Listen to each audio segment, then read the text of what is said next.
Dubrovački startup Review Booster Pro, smješten unutar Zicara, prije nekoliko je godina izgradio svoju inovativnu platformu s ciljem poboljšanja interakcije s krajnjim korisnicima. Koristeći NFC tehnologiju, ovaj startup omogućuje tvrtkama da učinkovito komuniciraju sa svojim korisnicima putem proizvoda opremljenih NFC čipovima. Platforma omogućuje postavljanje anketa, dijeljenje linkova na recenzije, odgovaranje na povratne informacije te praćenje i analizu podataka, sve kroz jednostavno sučelje. Ideja je još iz 2015-16. godine, kad smo startali inicijalno sa NFC čipovima, gdje sam prvi put dobio doticaj sa NFC-om. I vidio sam da, iako u to vrijeme je to bilo čista funkcija kroz, ajmo reći, otvaranje vrata, ulazak u tramvaj i tako dalje, meni je odmah u početku bilo nekako osjećaj da je to super marketing, zbog specifičnosti samog proizvoda i mogućnosti koje taj proizvod nudi. Međutim, tada je tek 15% mobilnih uređaja imalo u opticaju NFC, stoga su napravili uređaj za koji su dobili patent, a nakon toga su razvili i mali softver s kojim se može upravljati kako bi se dobile povratne informacije o tome što se događa s proizvodima na tržištu. Mogu slobodno reći da nakon korone 2021. godine i povezivanja sa današnjim partnerom, poslovnim partnerom i njegovom problematikom recenzija je došlo do današnje platforme, odnosno ovog svega što danas radimo, jer smo uvidjeli da način na koji radimo i model koji služimo na tržištu ostvaruje iznadprosječne rezultate. Od tada ovaj startup neprestano nadograđuje svoju platformu kako bi pružio podršku različitim industrijama u prikupljanju povratnih informacija od krajnjih korisnika, što im je osiguralo proboj na 10 tržišta diljem Europe s planovima za širenje. Njihovi se proizvodi koriste kao alati za upravljanje platformama. Tako se interakcija s korisnicima može odvijati na licu mjesta putem RBP uređaja ili putem NFC proizvoda poput privisaka, magneta ili odjeće.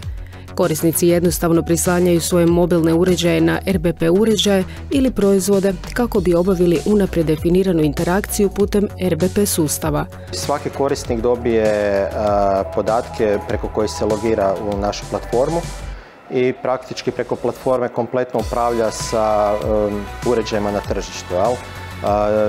I to u stvarnom vremenu. Znači, poanta je to da u današnje vrijeme morate biti brzi, morate biti jednostavni za krajnjeg korisnika, kako se kaže, user friendly, i na taj način ćete ostvarivati dobar rezultat. Tako RBP sustav omogućuje postizanje boljih poslovnih rezultata kroz poboljšanje online reputacije i istraživanje tržišta u samo nekoliko klikova u 30 sekundi, te omogućuje korisnicima da lako ostave recenzije, komentar ili prate društvene mreže klijenta, uz mogućnost praćenja svih aktivnosti kroz posebne softvere za analitiku.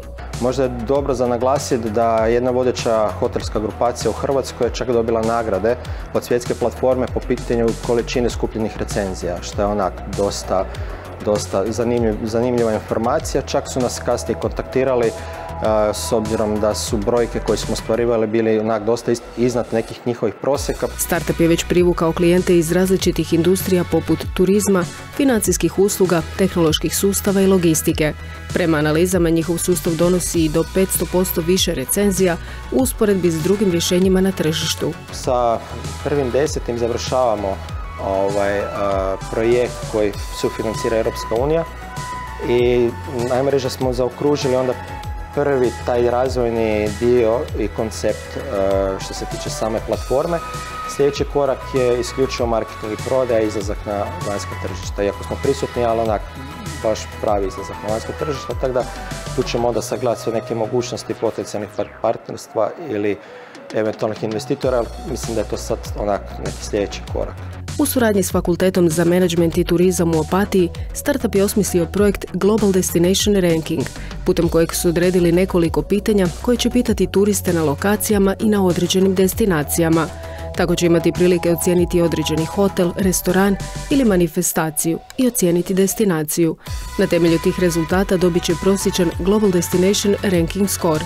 Projekt je trenutno u pilot fazi. Krenuli smo s nekim turističkim zajednicama na način da oni u svojim ticovima, turističkim centrima, zamole goste da ispune neku destinacijsku anketu za njihovu destinaciju i onda im za to poklone magnet koji smo napravili posebno s njima u suradnji. odnosno magnet je sa NFC čipom. Kad prislonite svoj telefon na magnet, on postaje vaš turistički vodič. Review Booster Pro pokazuje kako inovativna tehnologija poput NFC-a može transformirati način na koji tvrtke komuniciraju i angažiraju svoje korisnike, pružajući im alat za stvaranje pozitivnog utjecaja na svoje poslovanje.